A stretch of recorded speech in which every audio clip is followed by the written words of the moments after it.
সুপ্রিয় শিক্ষার্থী বন্ধুরা, লাখপুর মহিলা দাখিল মাদ্রাসার ভার্চুয়াল ক্লাসরুম থেকে সবাইকে শুভেচ্ছা জানাচ্ছি।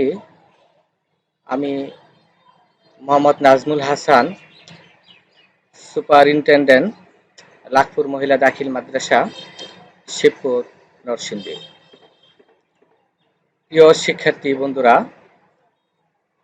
আজ আমি তোমাদের সামনে হাজির হয়েছি তোমাদের নবম দশম শ্রেণীর বাংলা ব্যাকরণের একটি গুরুত্বপূর্ণ অধ্যায় নিয়ে। তোমরা সকলেই যে যেখান থেকে আজকের এই ক্লাসে যুক্ত হচ্ছ, সকলেই মনোযোগ সহকারে ক্লাসটি ধারণ করার জন্য আমি আহ্বান জানাচ্ছি। প্রিয় শিক্ষার্থী বন্ধুরা, আমরা আজকে তোমাদের মধ্যে যে বিষয়টি নিয়ে আলোচনা করব তা হচ্ছে উপসর্গ। নিশ্চয়ই এই শব্দটি সম্পর্কে, বাংলা ব্যাকরণের এই গুরুত্বপূর্ণ অধ্যায় সম্পর্কে ইতিপূর্বে আমি একটি টপিক নিয়ে আলোচনা করেছিলাম। আজকে তোমাদের জন্য এই টপিকের যে অংশটি নিয়ে আলোচনা করব তা হচ্ছে বাংলা উপসর্গ ও বিদেশি উপসর্গ নিয়ে। শিক্ষার্থী বন্ধুরা, বাংলা ভাষায় এমন কিছু উপসর্গ রয়েছে যেগুলো বাক্যে ব্যবহৃত হয়ে বা শব্দে ব্যবহৃত হয়ে শব্দকে সংকোচন, সম্প্রসারণ এবং অর্থের পরিবর্তন ঘটায়।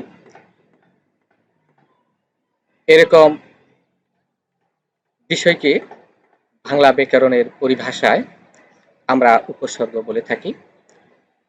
একটু লক্ষ্য করো, আজ আমি যে দুটি উপসর্গ নিয়ে আলোচনা করব তা হচ্ছে বাংলা উপসর্গ ও বিদেশি উপসর্গ। শিক্ষার্থী বন্ধুরা, আর্যদের আগমনের আগে এ দেশবাসীর ভাষা থেকে যেসব উপসর্গ এসেছে তাদেরকে বিদেশি বা খাঁটি বাংলা উপসর্গ বলে।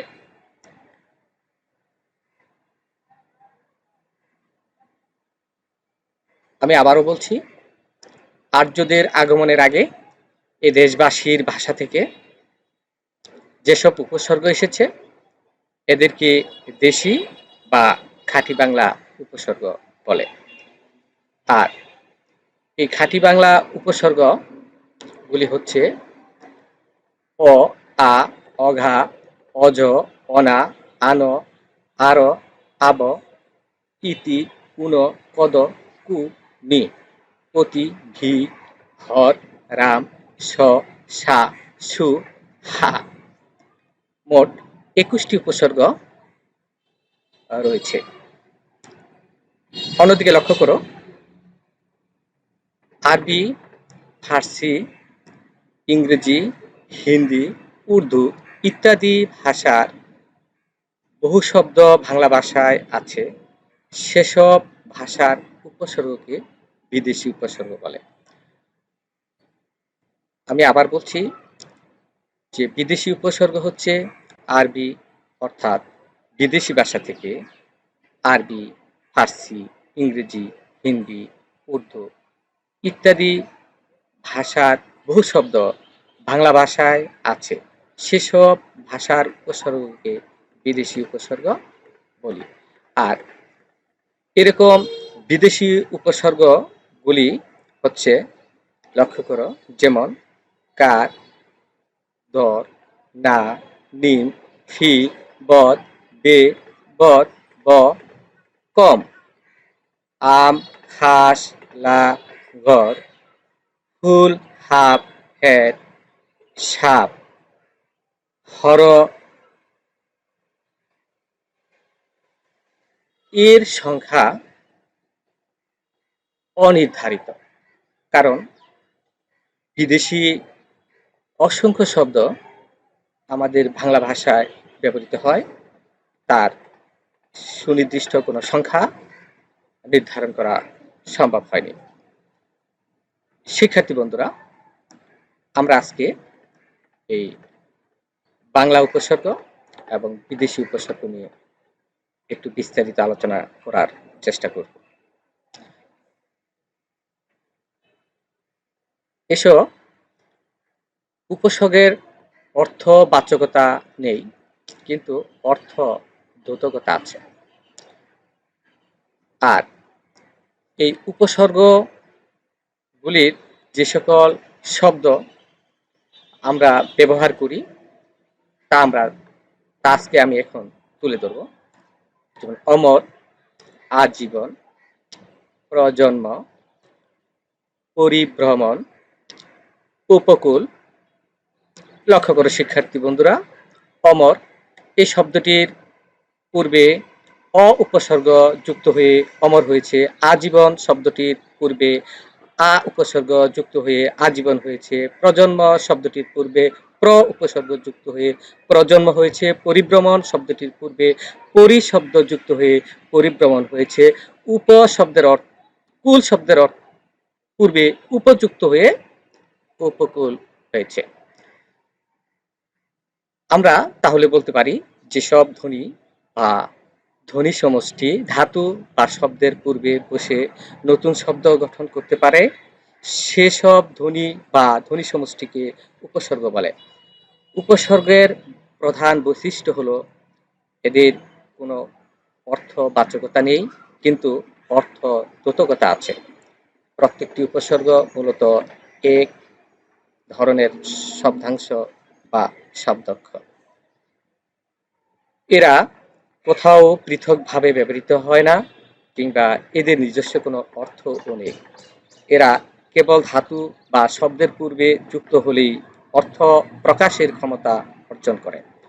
উপসর্গ যখন কোনো নতুন শব্দ গঠন করে তখন গঠিত শব্দের মাধ্যমে মূল শব্দ বা ধাতুর অর্থের পরিবর্ধন, সংকোচন, তার পূর্ণতা সাধন করে। শিক্ষার্থী বন্ধুরা, আমরা উপসর্গের অর্থবাচকতা নেই কিন্তু অর্থ দ্যোতকতা আছে। আমরা একটু লক্ষ্য করি, যেমন ভরপুর, আমজনতা, নিমরাজি, প্রতিশোধ, সমকাল।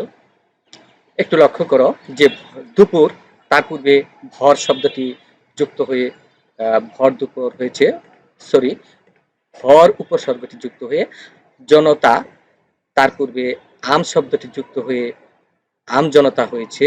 নিমরাজি, রাজি, তার আগে নিম শব্দটি যুক্ত হয়ে নিমরাজি হয়েছে, তার মানে হলো অল্প রাজি।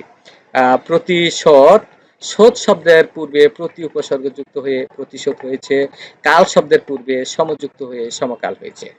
ভর দুপুর, আমজনতা, নিমরাজি, প্রতিশোধ, সমকাল ইত্যাদির পূর্বে ভর, আম, নিম, প্রতি, সম এই উপসর্গগুলি যুক্ত হয়েছে। যেসব ধ্বনি বা ধ্বনি সমষ্টি ধাতু বা শব্দের পূর্বে বসে নতুন শব্দ গঠন করতে পারে সেসব ধ্বনি বা ধ্বনি সমষ্টিকে উপসর্গ বলে। উপসর্গের প্রধান বৈশিষ্ট্য হলো এদের কোনো অর্থবাচকতা নেই, কিন্তু অর্থ দ্যোতকতা আছে। প্রত্যেকটি উপসর্গ মূলত এক ধরনের শব্দাংশ বা শব্দাক্ষর। এরা কোথাও পৃথকভাবে ব্যবহৃত হয় না, কিংবা এদের নিজস্ব কোনো অর্থও নেই। এরা কেবল ধাতু বা শব্দের পূর্বে যুক্ত হলেই অর্থ প্রকাশের ক্ষমতা অর্জন করে। উপসর্গ যখন কোনো নতুন শব্দ গঠন করে তখন গঠিত শব্দের মাধ্যমে মূল শব্দ বা ধাতুর অর্থের পরিবর্তন, সংকোচন ও পূর্ণতা সাধন করে। প্রিয় শিক্ষার্থী বন্ধুরা, খাঁটি বাংলা উপসর্গের বিভিন্ন অর্থের ব্যবহার আমরা একটু দেখব। একটু ছবিতে লক্ষ্য করো। আমি একটু ছবির সাহায্যে উপসর্গের খাঁটি বাংলার যে সমস্ত উপসর্গ আছে তার একটু ব্যবহার তোমাদেরকে দেখানোর চেষ্টা করছি। অগোছালো, অঘুরে ঘুমায়। লক্ষ্য করো, অগোছালো, অঘুরে ঘুমায়। অগোছালো হলো নিন্দা, আর ক্রমাগত, অঘুরে ঘুমায় ক্রমাগত। আমরা দেখতে পাচ্ছি এই অ এবং অ এর ব্যবহার অগোছালো, অঘুরে। এই অ হচ্ছে খাঁটি বাংলা একটি উপসর্গ। এবার লক্ষ্য করো যে অঘারাম বাস করে অজপাড়াগায়। আমরা এই উপসর্গগুলি মনে রাখার জন্য এই বাক্যগুলি সাধারণত ব্যবহার করে থাকি। আর এই বাক্যগুলি একটু মনে রাখা সহজ, এবং উপসর্গগুলি সাধারণত আমরা মনে রাখতে দুর্ভেদ্য মনে করি। যাতে করে এই উপসর্গগুলি আমরা সহজে মনে রাখতে পারি, এই জন্য আমি কিছু উদাহরণ, কিছু বাক্য চিত্রের সাহায্যে তোমাদের সামনে তুলে ধরার চেষ্টা করছি। যেমন অগারাম হলো বোকা, আর অজপাড়াগায় হচ্ছে একেবারে খারাপ একটি স্থানকে আমরা অজপাড়াগা বলি। তাহলে আমরা এই অগা এবং অজ, এই বাক্যে অঘারাম বাস করে অজপাড়াগায়, এই বাক্যটা যদি আমরা বলি তাহলে অজ এবং অঘা দুটি উপসর্গ আমরা সহজে মনে রাখতে পারি। আমরা আরেকটি বাক্য লক্ষ্য করি চিত্রের সাহায্যে। অনাবৃষ্টি আর অনাচার বর্গাচাষীর কপালে ফের। তাহলে অনাবৃষ্টি হলো বৃষ্টির অভাব, আর অনাচার হলো খারাপ। তাহলে আমরা যদি অনা এবং অঘা এই দুটি উপসর্গ মনে রাখার জন্য এই বাক্যটি ব্যবহার করি, অনাবৃষ্টি আর অনাচার বর্গাচাষীর কপালে ফের। আমরা আবার লক্ষ্য করো আমরা আরেকটি বাক্যের সাহায্যে অ এবং আ এই দুটি উপসর্গ মনে রাখার কৌশল শিখি। অকর্মা লোকজনের জমিতে আগাছা জন্মায়। আমি আবারও বলছি, অকর্মা হলো নিন্দা, আর আগাছা হলো বাজে বা নিষ্প্রয়োজনীয়, অপ্রয়োজনীয়।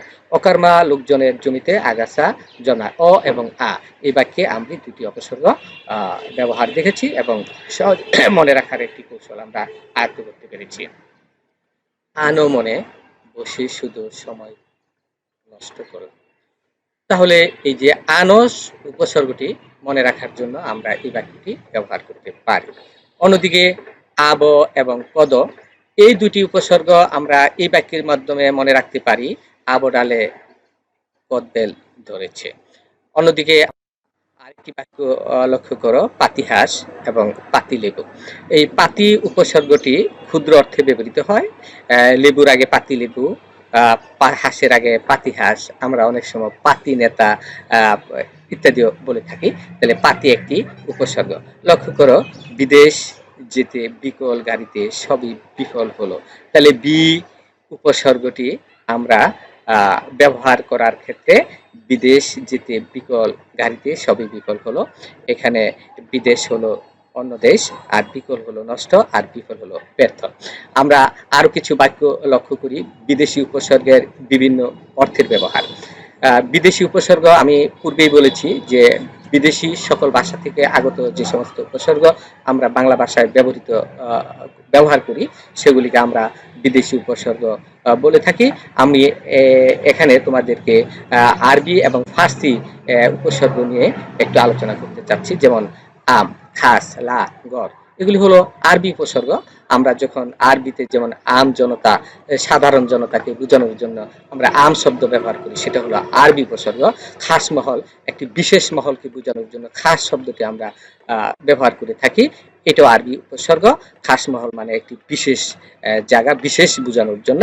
লাওয়ারিশ, লা মানে হলো আরবিতে না, না বোঝানোর জন্য, যার কোনো ওয়ারিশ নেই তাকে আমরা লাওয়ারিশ বলি। গড় হাজিরা, যায় নিয়মিত হাজির থাকে না, তাকে আমরা আরবিতে গড় হাজিরা বলি। তাহলে হাজির, গড় হাজির, ওয়ারিশ, লাওয়ারিশ, মহল, খাস মহল, জনতা, আম জনতা। তাহলে আম, খাস, লা, গড় এই শব্দ, এই উপসর্গগুলি শব্দের শুরুতে ব্যবহৃত হয়ে থাকে, এগুলি আমরা আরবি উপসর্গ বলি। আবার অন্যদিকে ফার্সি উপসর্গ আমাদের দেশে বাংলা ভাষায় ব্যবহৃত হচ্ছে, যেমন কার, না, নি, ফি, বর, কম। যেমন কারসাজি, এটা ফার্সি উপসর্গ। সাজি, কারসাজি, কার শব্দটি ফার্সি উপসর্গ যুক্ত হয়ে কারসাজি হয়েছে।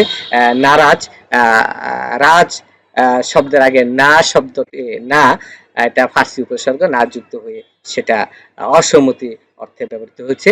রাজি, এর আগে নিমরাজি, নিম শব্দটি ব্যবহৃত, অর্থাৎ আধা রাজি, এই অল্প রাজি, এটাকে আমরা নিমরাজি বলি, সেটা ফার্সি উপসর্গ। ফি, ফি, রোজ ফি, প্রতি, বরখাস্ত, বর খাস্ত, অর্থাৎ বাইরে বর শব্দটি ফার্সি উপসর্গ, তার আগে খাস্ত, এর পূর্বে বর যুক্ত হয়ে বরখাস্ত হয়, যার অর্থ হচ্ছে বহিষ্কার বা বের করে দেওয়া। তারপর হচ্ছে কম রোজ, রোজ শব্দের আগে কম শব্দটি ফার্সি উপসর্গ, কম ফার্সি উপসর্গটি যুক্ত হয়ে স্বল্প অর্থে ব্যবহৃত হয়। প্রিয় শিক্ষার্থী বন্ধুরা, বিদেশি উপসর্গের বিভিন্ন অর্থের ব্যবহার আমরা একটু দেখব। যেমন ইংরেজি উপসর্গ, হিন্দি উপসর্গ। ইংরেজি উপসর্গের ক্ষেত্রে হাফ, ফুল, হেড, সাপ, এগুলি আমরা বাংলা শব্দে সচরাচর ব্যবহার করে থাকি। ইংরেজি উপসর্গ যেমন হাফ, হাফ শার্ট, ফুল, ফুল প্যান্ট, হেড, হেডমাস্টার, সাপ, সাবজজ। তার মানে শার্ট এর আগে হাফ যুক্ত হয়েছে, তারপরে প্যান্টের আগে ফুল যুক্ত হয়েছে, মাস্টারের আগে হেড যুক্ত হয়েছে, জজের আগে সাব যুক্ত হয়েছে। এই উপসর্গগুলি আমাদের ইংরেজি ভাষা থেকে আগত হয়েছে, এই জন্য আমরা এগুলি ইংরেজি উপসর্গ বলে থাকি। শিক্ষার্থী বন্ধুরা লক্ষ্য করো, হিন্দি উপসর্গ হর, হর রোজ, মানে প্রত্যহ, প্রতিনিয়ত, হর মাহিনা, হর হামেশা, এই যে শব্দগুলি, হর, এই হর শব্দটি, উপসর্গটি আমাদের হিন্দি উপসর্গ। আমরা হিন্দি ভাষা থেকে আগত এই হর শব্দটি বাংলা ভাষায় হর হামেশা আমরা ব্যবহার করে থাকি। প্রিয় শিক্ষার্থী বন্ধুরা, আমরা তোমাদেরকে বাড়ির কাজ দেব। প্রতিবারের মতোই তোমরা বাড়ির কাজগুলি তোমাদের খাতায় লিখে রাখবা। বৈশ্বিক মহামারীর শেষে যখন আবার তোমাদের স্কুল খুলবে, তখন তোমরা অবশ্যই সেই বাড়ির কাজগুলি তোমাদের শিক্ষকের নিকট পরিবেশন করবে, এবং ধারাবাহিক মূল্যায়নের ক্ষেত্রে তোমাদের এই বাড়ির কাজকে যথেষ্ট পরিমাণ মূল্যায়ন করা হবে। লক্ষ্য করো, বাড়ির কাজ, নীলাজ পাতি শিয়াল ভর দুপুরে রাম ছাগলকে ধরার ফন্দি করলেও অজমূর্খ বাড়িওয়ালার চালাকিতে হাপিত্যেশ উড়ে ফিরতে হলো। সবাইকে আন্তরিক শুভেচ্ছা ও অভিনন্দন। ভালো থেকো, নিরাপদে থেকো। আগামী ক্লাসে আবার দেখা হবে এই প্রত্যাশায়। আল্লাহ হাফেজ।